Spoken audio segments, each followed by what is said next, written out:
I'm the lazy wife of an honest husband from a well-known story on a certain website. A story full of deceit between a boss and a subordinate. To avoid ending up starving on the street, like in the original plot, I took the initiative to propose a divorce.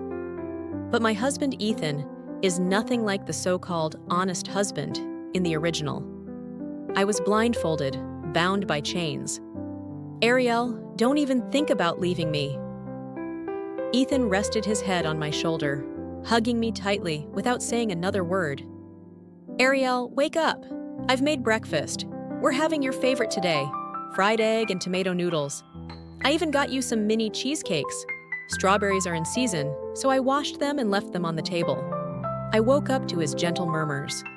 Stretching lazily, I turned my head and opened my eyes to see Ethan, my husband. Ethan, my husband, is an incredible cook. He's always gentle, endlessly tolerant with a lazy wife like me. He's a manager at a listed company, working hard to support a wife who only knows how to lie around. All he wants is a peaceful life, but because of his outstanding looks, he caught the eye of Tyler, the heir to the TQ Corporation. Tempted by Ethan's looks, and later captivated by his personality, Tyler started pursuing him.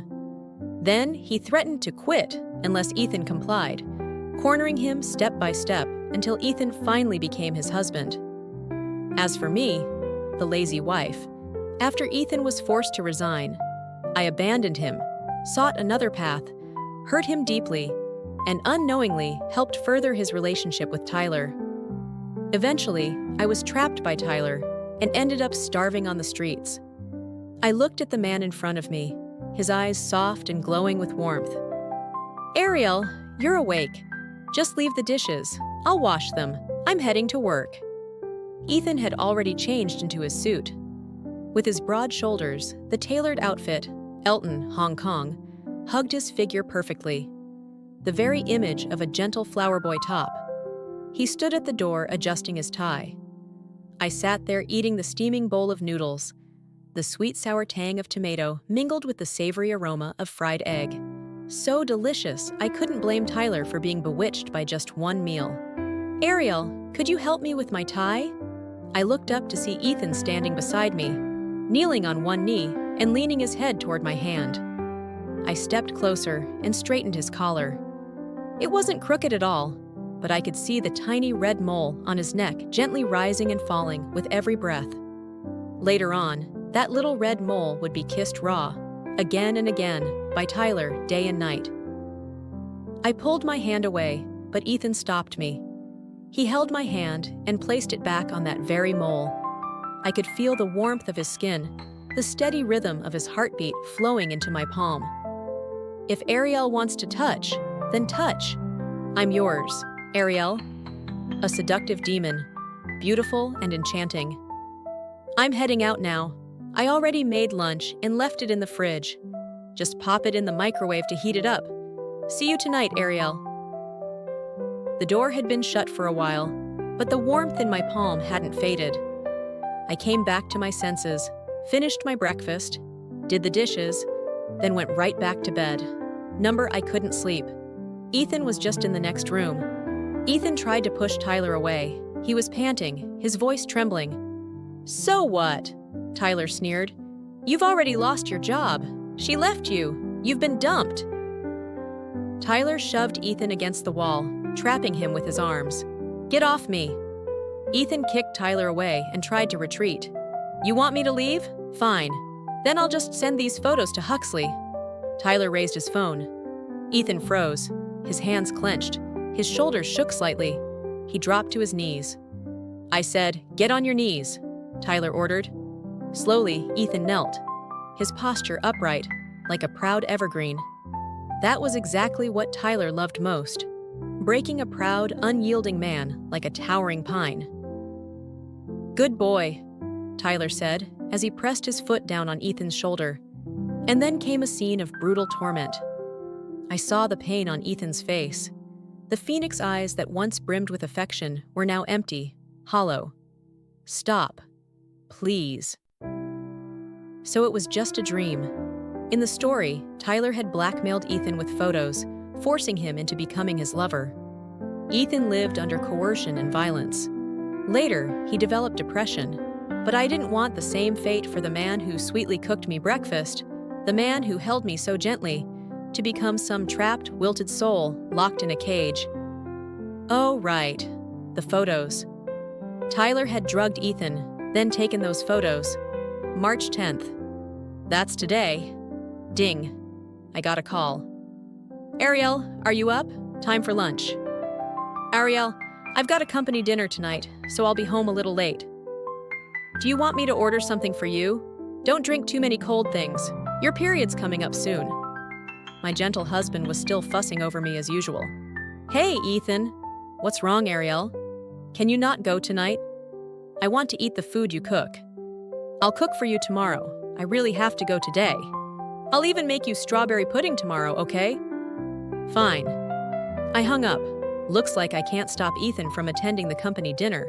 But tonight, no matter what, I have to stop Tyler from taking that photo. That photo was the starting point of the entire original plot. If I can mess things up from the beginning, maybe I can rewrite everything. After noticing Ethan and finding out he was already married, Tyler deliberately got him drunk at the company party and took some compromising photos to blackmail him. Ethan was a man of integrity. That's why he succumbed to the threats, eventually falling from a company manager to someone being kept as a lover. If there were no photos, there'd be no leverage. He could have resigned with dignity and built a life on his own terms. As for me, well, in the original story, I ended up broke and starving on the streets. Tyler, jealous of the attention Ethan gave me, set a trap that cost me everything: money, house, even my reputation, and dragged me deep into debt. Originally, Ethan didn't even know he liked men. He probably married me because I pursued him relentlessly, made our relationship public, and everyone assumed we were a couple. Ethan, being the responsible guy he is, felt obligated to go along. But in real life, he's always treated me more like a little sister. So here's the plan. If I can stop that photo from being taken, protect his dignity, then file for divorce, and move to a quiet town to enjoy a lazy, peaceful life. That's it. Perfect. I'm already daydreaming about my post-divorce slacker lifestyle. And Ethan's cooking? Divorce or not, we can still be good friends. Sharing a few meals here and there isn't a crime, right? That evening, I made sure to show up right on time to pick Ethan up. I waited outside the restaurant and saw a few of his coworkers coming out. Sis-in-law, you're just in time. Team lead's pretty drunk. Ethan's drunk? Where is he? I panicked, worried I was too late, and someone had already taken him away. Director Tyler said he'd take him home. That way. I immediately ran in the direction she pointed and shouted at the top of my lungs. Ethan! I'm here to pick you up! I saw Tyler's arm slung over Ethan's shoulder. Maybe it was the alcohol, or maybe just Ethan's pale complexion, but his face and ears were flushed bright red. The moment he heard my voice, Ethan shoved Tyler away and stumbled toward me. I rushed forward and caught him, wrapping my arm around him for support. And who's this? Tyler narrowed his eyes, pretending not to recognize me. Hello? I said with a fake sweet smile. I'm Ethan's wife. Nice to meet you. Ugh. Inwardly, I cursed. What a faker. You've done your homework on me, and now you're pretending not to know. Tyler raised his brows, then smiled coolly. A pleasure. Then I'll leave Ethan to you, Mrs. Ethan. You drive, right? Of course. Ethan forced me to learn, after all. Goodbye, Director Tyler. I helped Ethan into the car, got him seated in the passenger seat, and carefully buckled his seatbelt. Arielle, why did you come to pick me up? Ethan hugged me tightly, burying his head into my shoulder as he rubbed against me and mumbled questions. Why aren't you answering me? Arielle, Arielle! What's for dinner tonight? Arielle, can I get a kiss? He was completely drunk. His breath reeked of alcohol. Stop rubbing on me, seriously. No kissing, I'm driving. Yes, ma'am. Thank you for coming to get me, he said sweetly. I brought Ethan home. With that, my mission was complete, and I could finally start preparing for the divorce. You seem happy, Arielle. It's nothing. Tell me. I'm just happy thinking about my future. A future where no one knows me, where I can hide away in my tiny apartment. I'll work hard to give you a good life, Arielle, Ethan whispered as he hugged me from behind. Just 1 month left until Ethan quit his job. He'd started dropping hints. Arielle, I might be leaving the company soon. How do you feel about that? Why? I'll tell you once everything's settled. 2 weeks to go. Nini, been craving anything lately? Sweet and sour ribs, and spicy tomato fish. Then let's have that tonight. That evening, besides those 2 dishes, he even made my favorite grilled beef rolls. I really love Ethan's cooking. Seriously, his future boyfriend is going to be so lucky. 7 days left. Nini, I need to talk to you. Ethan, I also need to talk to you. You go first, Nini.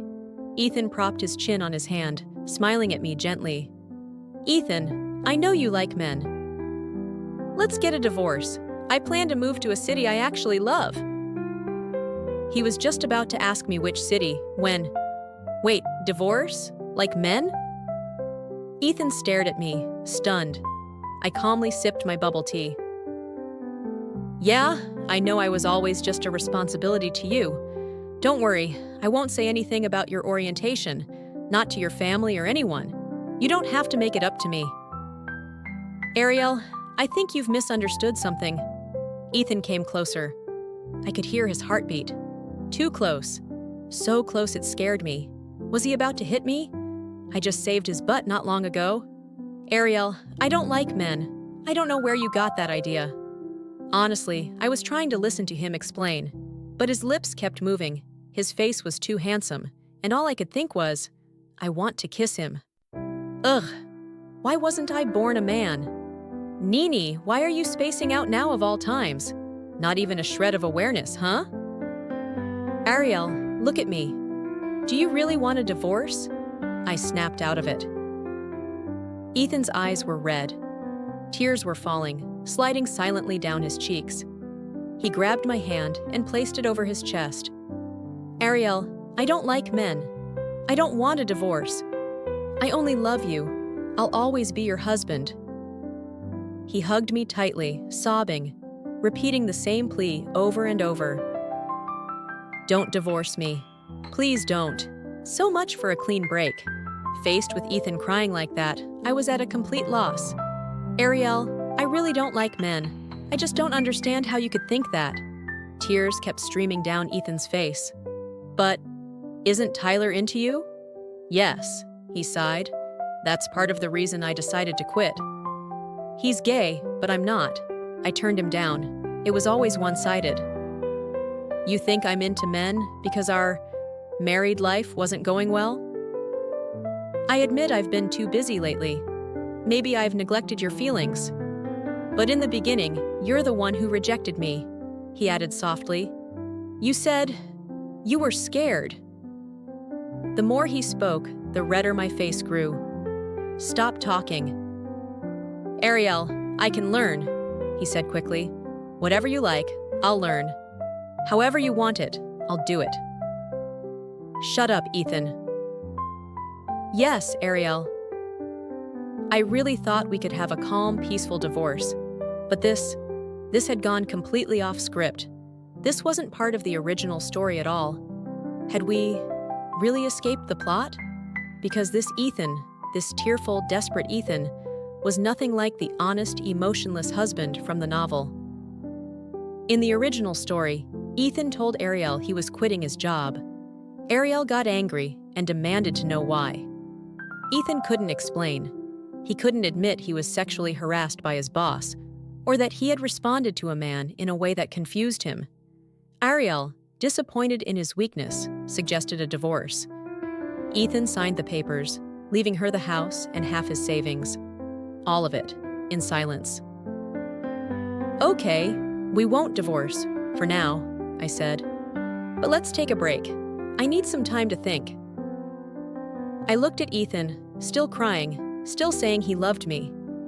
I knew he didn't really love me, But I didn't have the courage to go through with the divorce either. I didn't know what Ethan really wanted, but for now, this was all I could offer. Fine, we won't get divorced yet, but I need a few days to clear my head. It was the same excuse as always, buying time to avoid him, to figure things out on my own. As long as we're not getting divorced, that's enough for me. Ethan wiped his tears, his eyes still red and puffy, looking like a man betrayed by the woman he loved. "I'll go make dinner," he said softly. "Let's just live well together, okay? Don't leave me." Hearing those words, I felt a wave of guilt. I really was awful, hurting such a good man like Ethan, but I didn't even know how to comfort him. "Don't be sad, it's my fault," I murmured. "Go make dinner." Ugh, I hated myself. I sounded like the heartless one in a breakup. But the truth is, we were never really in love to begin with. In the original story, Ethan liked men. And I did too. Everything just felt off. Yet, right after I said we wouldn't get divorced anymore, I could clearly see Ethan relax for a brief second, as if a weight had been lifted. He was strange, still as forgiving as the Ethan from the story. But somehow, it felt like he valued me more than the one in the book ever did. That Ethan was quiet, gentle, the type to suffer in silence rather than speak up. But the one standing in front of me now, he was sharper, more direct, and absolutely not into men, completely opposite from the BL world I was thrown into. Thinking about it gave me a headache. I could just drop dead from overthinking. Thankfully, food was the best medicine for a restless mind. As I bit into the braised pork knuckle, all my mental turmoil seemed to melt away. Fully satisfied, I sprawled out on the tatami mat, feeling like I'd just gotten a raise. "Arielle, try the strawberry mousse I made." Ethan brought over a small plate and scooped a spoonful toward my mouth. It's delicious." "Ethan, why won't you agree to divorce me?" "Because I like you, Arielle." The words slipped out so naturally. "Like me? What do you even like about me?" I asked as I scooped another spoonful of mousse. He handed me the plate, then casually sat down on top of me. "I just like you. I don't like anyone else, guy or girl. Just you, Arielle." He didn't feel like the Ethan I used to know. Maybe it's because I never paid attention to you back then. You always kept to yourself, never competed, just tried to avoid conflict. Maybe you were too honest. I nodded, stuffing a spoonful of mousse into his mouth to shut him up. "You were fine just the way you were, Ethan. Don't deny your old self." "And what about now?" he asked softly, leaning in and kissing the corner of my mouth. "Arielle, do you like me now?" "Yeah, you're still pretty great," I muttered as I wiped my mouth and went back to eating. "Thank you, Arielle." "For what?" "You cook for me, feed me all these amazing meals. I should be thanking you." I quickly finished the last of the mousse and set the plate on the table. "Arielle, I really like you." Here we go again. Honestly, any version of Ethan would make sense. After all, this world I'm in is real, and people do change. No story, no novel can ever truly capture the whole of a person. But one thing I'm sure of, Ethan's cooking is something I could never walk away from. I picked up my phone and started browsing cities to travel to. Since the plan had changed, that quiet little town I originally had in mind no longer felt like a good fit. Might as well go on a trip first. Staying married wasn't so bad after all. I had food, a place to live, and spending money. If I insisted on getting a divorce now, my life would probably spiral downhill fast. If I couldn't figure Ethan out, I might as well leave him be. People who overthink or meddle too much are always the first to suffer. I randomly picked a small seaside city. The next day, I told Ethan, "I booked a ticket. I'm going on a short trip for 2 days." Okay, just be safe, all right? Did you pack yet? Do you need help? Got enough money?" "Already packed. I'll leave later this afternoon." Perfect timing. I baked some cookies. Take them with you. I've still got a few things to wrap up. Just 2 more days until Ethan officially quits his job. The plot of the original story had completely fallen apart. Ethan wasn't being blackmailed by Tyler. He didn't like men, and he definitely didn't want to divorce me. But none of that stopped me from lying on a hammock by the beach, basking in the golden sun. I sipped fresh coconut water while scrolling through short videos on my phone. Breaking news: a major corporation exposed for illegal bidding, tax evasion, falsified financial records. Turns out the CEO had ties to the mob. Wait a sec. This company looks very familiar. Isn't that Tyler's family business? Arielle, I've taken care of everything. Can I come join you on vacation now? Ethan sent me a sticker of a cute cat with folded arms. I forwarded it right back to him. Was that you? I just handed over a bit of evidence, that's all. I stared blankly at my phone. This wasn't some gentle domestic husband romance anymore. I felt like I had stumbled into a corporate war zone. The male lead had just fallen from grace. Was the world about to collapse too? Probably not. As long as I didn't die, it'd be fine. Sure, I couldn't get divorced, but I needed to stay far, far away from the main characters. Anything that happened to them could absolutely crush a normal bystander like me. Avoiding the protagonists equals avoiding 99% of the drama. Tyler was the vindictive type. If he got the chance, he would definitely take revenge on Ethan. And me? I was Ethan's wife, the one he cared about, which made me an easy target. If Tyler retaliated against Ethan, they could both survive a dramatic showdown. But if he came for me, that'd be child's play. Ethan keeping me from divorcing him. He must have been planning to use me as bait, so he could land a fatal blow on Tyler with minimal damage. Ethan is ruthless. I didn't even do anything to hurt him, and yet he's still scheming against me. If I can't get a divorce, then I'll run. I started calculating my assets. Besides the card Ethan transferred money to every month, I still had my old account, with savings from part-time jobs and gifts from my parents. All in all, about $150,000. There was still $100,000 in Ethan's account.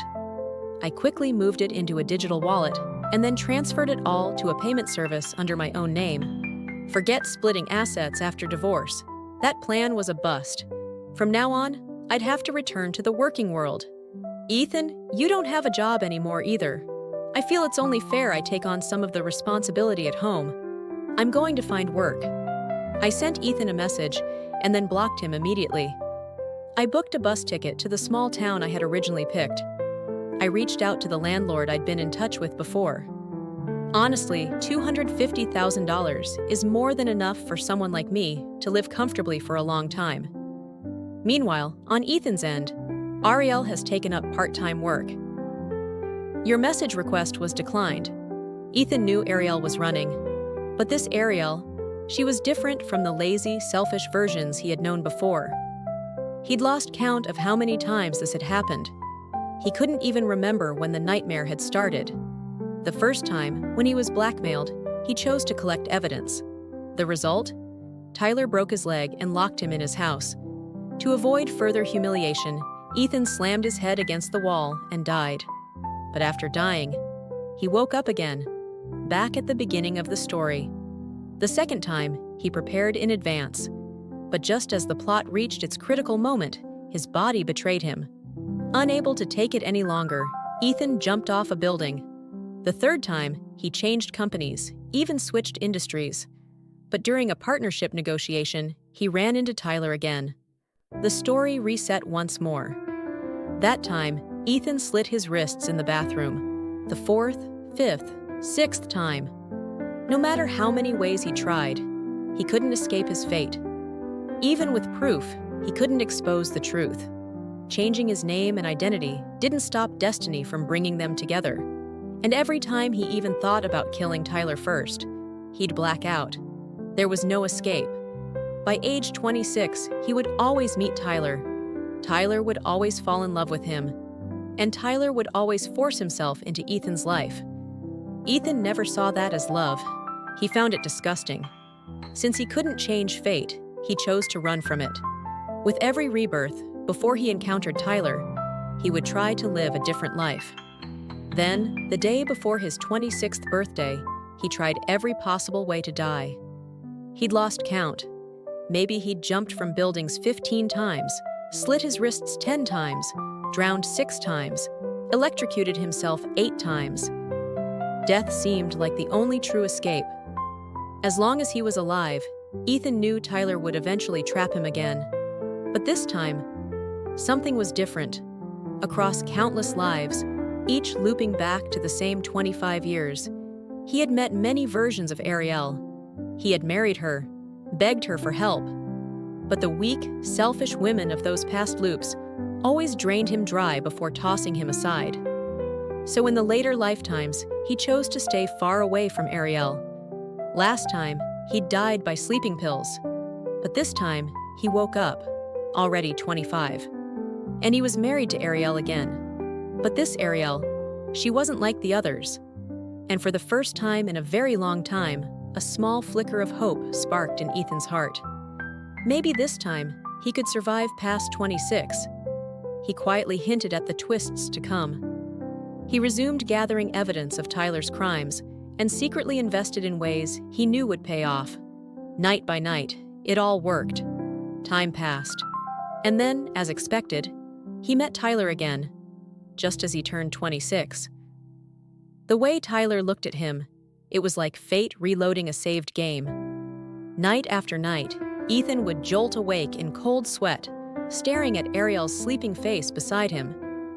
Could you be the one who changes everything this time? He had to suppress so many urges to just die and end it all. Dying had become a habit.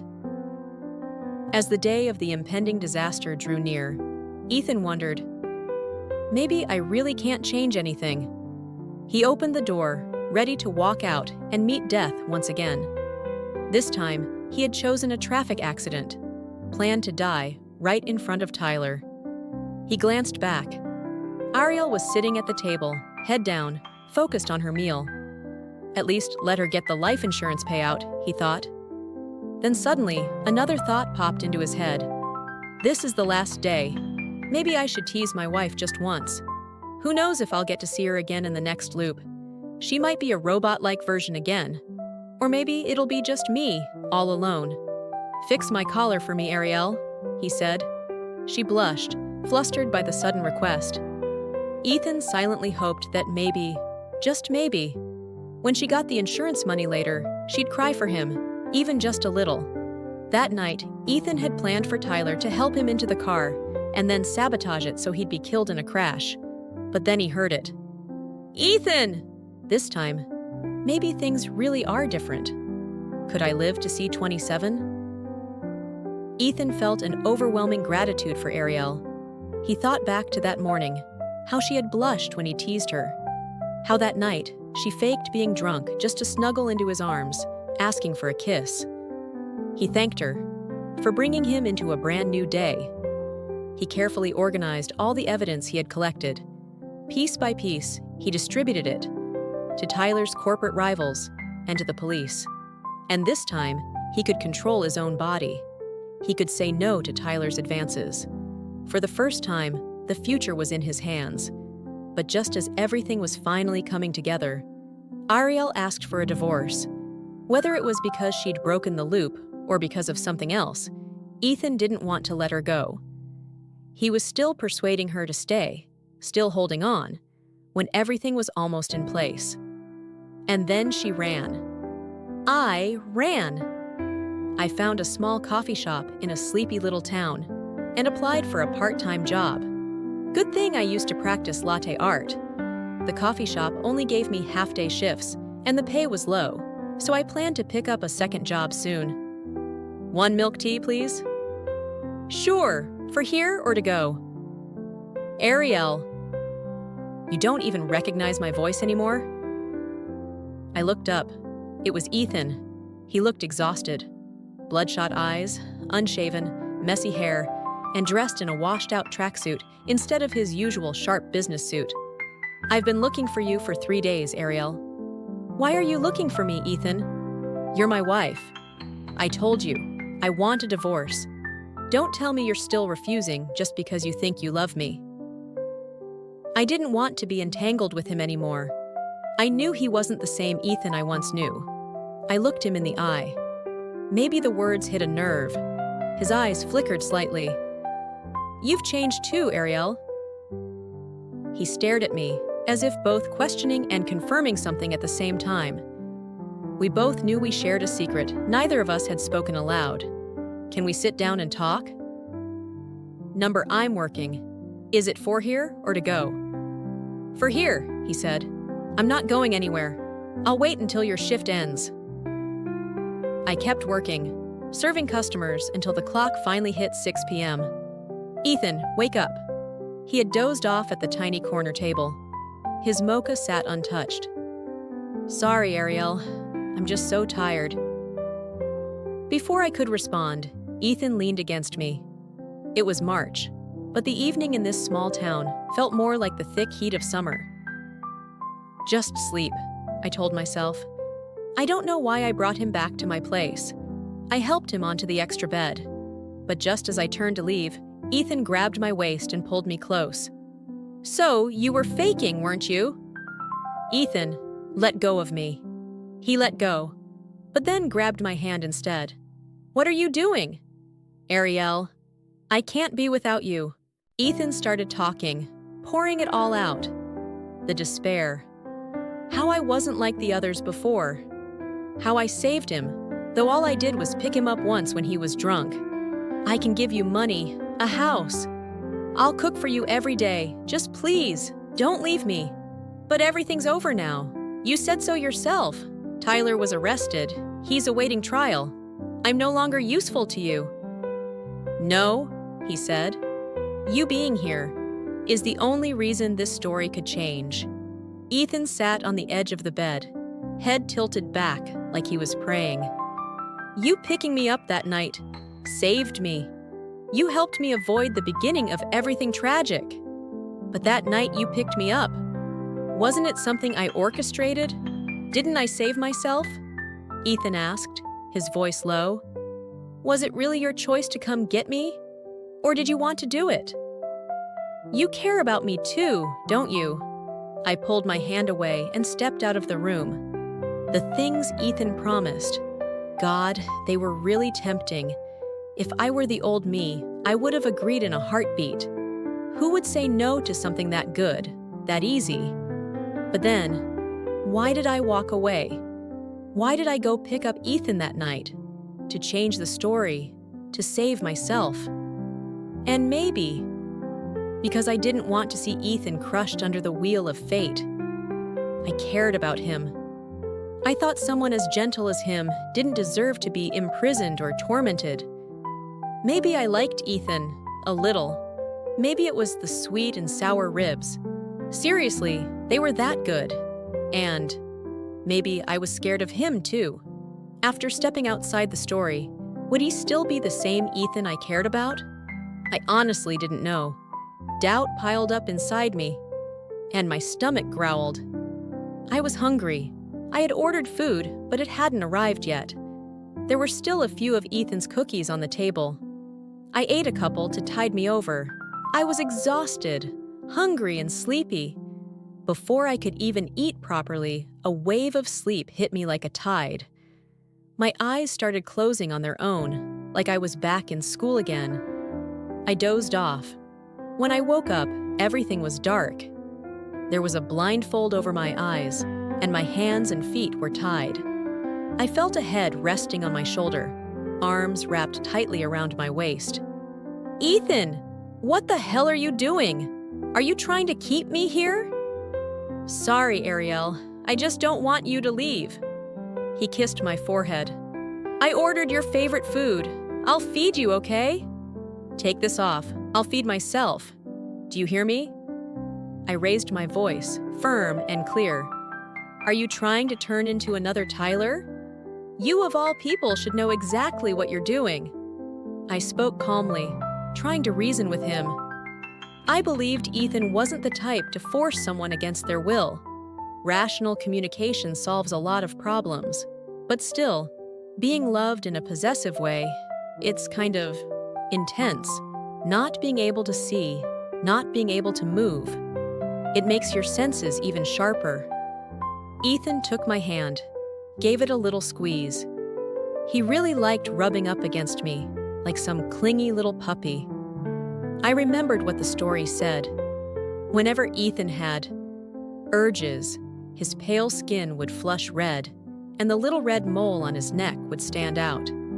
His eyes would glaze over, seductive and heartbreaking. Arielle, every time you think something bad, it shows on your face. Ethan bit my shoulder gently. I wasn't, I snapped. Are you a dog or something? Woof, he grinned. I'm your loyal pup, Arielle. Ethan took my hand and placed it gently on his Adam's apple. You like this, don't you, Arielle? Then he removed the blindfold and untied my wrists and ankles. This is just a steam mask to help you relax. I won't do anything to make you uncomfortable, he said softly. Arielle, you need to learn how to use me, okay? I told you, I'm yours. Ethan, I snapped, be serious. I'm not into weird stuff like this. His handsome face appeared clearly before me, leaning in close, sharp nose, soft pink lips. God, it was so annoying. One look at his face, and all my anger melted away. He was wearing pajamas, with the collar slightly open. His smooth skin, slim waist, and a hint of pink where the fabric fell open. Ethan noticed where my gaze had wandered. You want to look, Arielle? It's just like it says in the novel. Pink, just like that. He started unbuttoning his shirt, clearly ready to take it all off. I want food, I declared, breaking the mood completely. Beauty or not, I was starving. My stomach had started growling. What happened to the food you ordered? What did you get anyway? Faced with a seductive male siren, I maintained the calm of a cow chewing grass. I would not be swayed by beauty. Ethan handed me a piece of sticky rice rib. I reached for my chopsticks to eat, but as I lifted them, I saw something on his wrist. His sleeve had slipped up, revealing gauze. What's that? Are you hurt? Was it Tyler's people? Ethan's hand trembled slightly. He pulled his sleeve down, clearly trying to avoid the topic. How long has it been? Say something, Ethan. He said nothing. The worry and ache in my chest deepened. I did it myself, he said finally. Pain makes me feel in control. I'm sorry, Arielle. I didn't mean to scare you. In that moment, he looked like a cloud. Fragile, like the slightest breeze could make him disappear. The rib in my mouth suddenly lost all its flavor. I'm not leaving, I said softly. I'll stay with you. Really? Ethan's lips curled slightly, like he was clinging to that fragile thread of hope. Really, but you can't hurt yourself anymore. If you're sick, we'll treat it. Together. I'll stay by your side. I knew some of what Ethan said might still be part of his performance, but could someone who's died over and over truly still want to live? Could someone who's tried to end it again and again really stop? I wasn't willing to gamble, because I liked Ethan, and I didn't want to risk losing him. I wanted him to heal and be happy.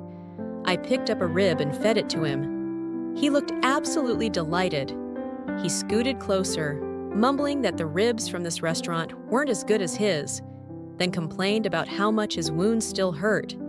He pouted that I had left him and made him wander around with injuries while searching for me, said he hadn't slept for days, said I was too cruel. He said one thing after another, and never gave me a chance to say a word in return. He reminded me of the old folks in the countryside. When they felt like death was near, they'd just mutter to themselves nonstop. Arielle, are you really going to stay with me? Ethan kept repeating that question over and over, needing confirmation I wouldn't leave. And I kept answering again and again. I'm staying. I really am. Giving a man who's never felt safe some reassurance, affirming that I truly cared for him. What now? Happiness had come so suddenly. Ethan didn't even dare to believe it. He shifted positions, laying his head on my thigh. I continued eating the sticky rice ribs, sweet and tangy sauce soaking through the tender meat.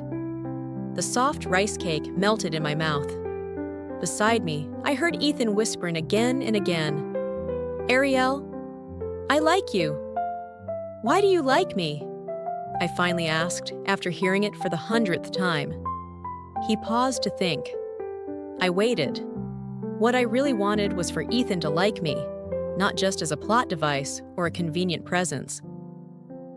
"I think maybe it started the first time I saw you enjoying the food I cooked," he said softly.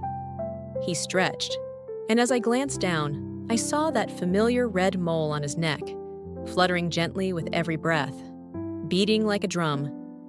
So he's saying I'm cute when I eat? Ethan thought to himself, embarrassed. "Well, it was good," he added. "If it hadn't been, how would I have kept you around?" "I wasn't bragging. It's just, when you eat, you're so full of life. You're adorable." "What kind of explanation is that?" I muttered, but found myself smiling anyway. "Well, I like that reason. And I like you too." It had been a week since Ethan quit his job. We were officially together now, even if on paper we'd already been married for a while. To take care of Ethan, physically and emotionally, I took him to see a doctor. The diagnosis? Totally fine. Just needed rest and proper sleep. I finally breathed a sigh of relief. To get back at him for worrying me so much, I ordered a massive feast and added an unnecessary mountain of desserts. Food, sweets, and a gorgeous man serving me. What more could I want? Then I heard the news. Tyler had gotten involved with another boss in prison. The Tyler known for his twisted dominance and manipulative nature turned out to be the bottom. So Ethan had been the top all along? "Wait, you were the top?" I teased. "Arielle," he grumbled, leaning into me. "I don't even like men. I thought I proved that pretty clearly the other night." He grabbed my hand and placed it on his chest. "I've been working out lately. Check it out. Do I look more buff?" "Seriously?" "In broad daylight?" I said, blushing. And yet, my hand still gave his chest a little squeeze. Ethan didn't expect that. His eyes widened a bit. All those lifetimes Ethan had spent restarting over and over because of Tyler. And now it turns out he wasn't even the dominant one? Ethan didn't know if he still hated Tyler. In so many past lives, Tyler had been his living nightmare. But in the end, he was just a pawn in the grand plot. The rest of the people in that endless time loop felt like NPCs. Talk to them, and a side quest would activate. But Arielle? She was different. Why? He didn't know. Maybe she brought a whole different story with her. Even though she'd said many times that Ethan had saved himself, he still believed she was the one who had broken the cycle. He felt lucky, like he'd finally picked the right route. He watched Arielle enjoying her food and thought, maybe this time I chose the chef storyline. On Ethan's 27th birthday, Arielle baked him a cake from scratch. Ethan was so happy. He blew out the candles, celebrating his first birthday past the age of 26. He looked at Arielle, singing him the birthday song. The story had changed. From now on, the main characters would be Ethan and Arielle, and they would walk hand in hand until the very end.